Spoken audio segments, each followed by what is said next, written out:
Assembly సమావేశాలు మొదలైనప్పటి నుంచి start అయింది. మేము అడిగినాం, అయ్యా జాబ్ క్యాలెండర్ ఇస్తాను, 2 లక్షల ఉద్యోగాలు ఇస్తాను అని మా కేటీఆర్ గారు, హరీష్ రావు గారు, కౌశిక్ రెడ్డి గారు అసెంబ్లీలో ప్రభుత్వాన్ని నిలదీసినాం ఏది అని అంటే, లేదు అసెంబ్లీ సమావేశాల్లో జాబ్ క్యాలెండర్ చేస్తామని చెప్పి ఒక ప్రచారం, ఇది ఆడంబర ప్రచారం. చూసాం, ఎదురు చూసాం మేము నిరుద్యోగ యువత. జాబ్ క్యాలెండర్ వస్తుంది మంచిదే.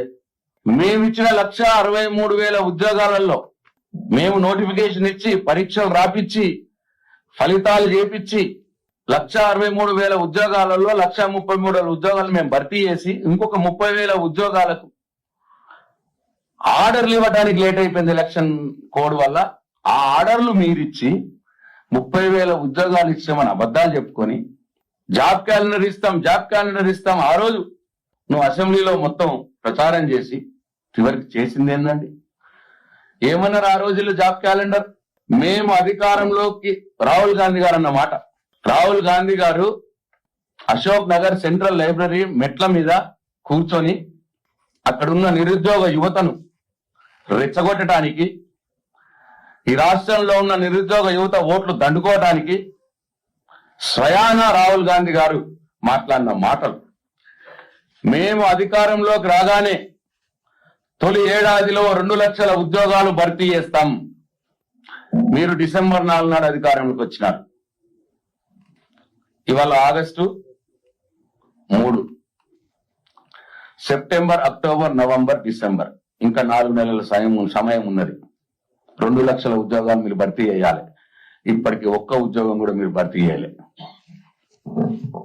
ఫస్ట్ సెంటెన్స్, మేము అధికారంలోకి రాగానే తొలి ఏడాదిలో 2 లక్షల ఉద్యోగాలు భర్తీ చేస్తాం.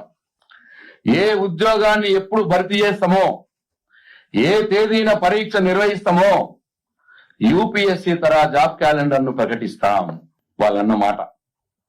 జాబ్ క్యాలెండర్ నిన్న ప్రకటించారు. ఏమీ లేదు దాంట్లో, జాబులే లేవు.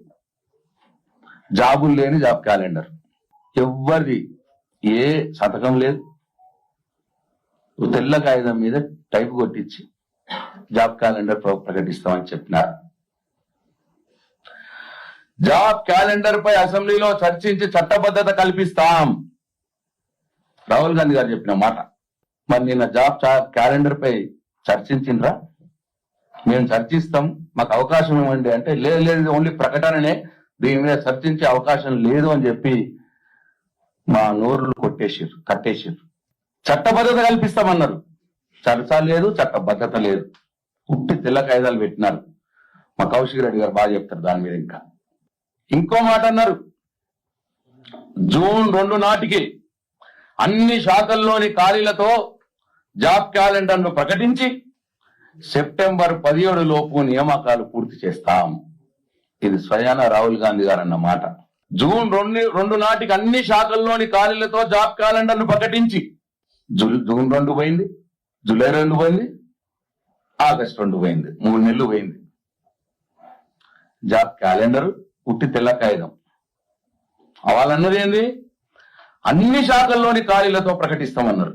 ఏ శాఖ ఎన్ని ఖాళీలు ఉన్నాయి రాయలేదు, ఎన్ని జాబులు ఉన్నాయి రాయలేదు, ఏమి రాయలేదు దాంట్లో.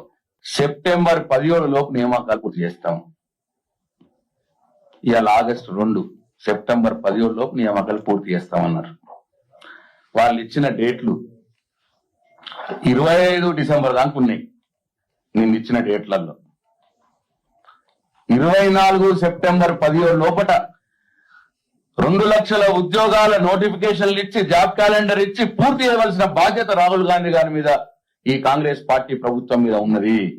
ఆ మాట చెప్పే వాళ్ళు ఓట్లు దండుకున్నారు.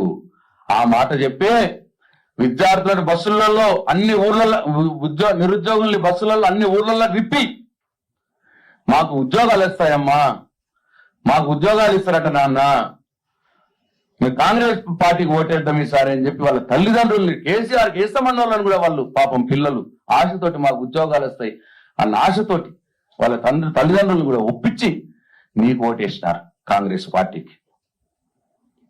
నీ విజయాన్ని ఆ రోజు నిరుద్యోగ యువత, తెలంగాణ రాష్ట్ర నిరుద్యోగ యువత వాళ్ళ భుజాల మీద మోసినారు. ఇవాళ వాళ్ళ ఆశలు అడియాసలు చేసినావు నువ్వు కాంగ్రెస్ పార్టీ. చట్టబద్ధత అన్నావు లేదు, ఖాళీలతో సహా జాబ్ క్యాలెండర్ ఇస్తామన్నావు లేదు, సెప్టెంబర్ 17 లోపట్నే 2 లక్షల ఉద్యోగాలు అన్నావు, లేదు. వంచినావు, మోసం చేసినావు నిరుద్యోగుల్ని, ఆడంబర ప్రచారం చేసుకున్నావు, అసెంబ్లీలో వాళ్ళని మోసం చేసినావు. ఎప్పటికప్పుడు వార్తలను వీక్షించేందుకు Q9 న్యూస్ ని సబ్స్క్రైబ్ చేసుకోండి, లైక్ చేయండి, షేర్ చేయండి. విలువైన సమాచారాన్ని ముందుగా మీరే తెలుసుకునేందుకు బెల్ బటన్ ని క్లిక్ చేయండి.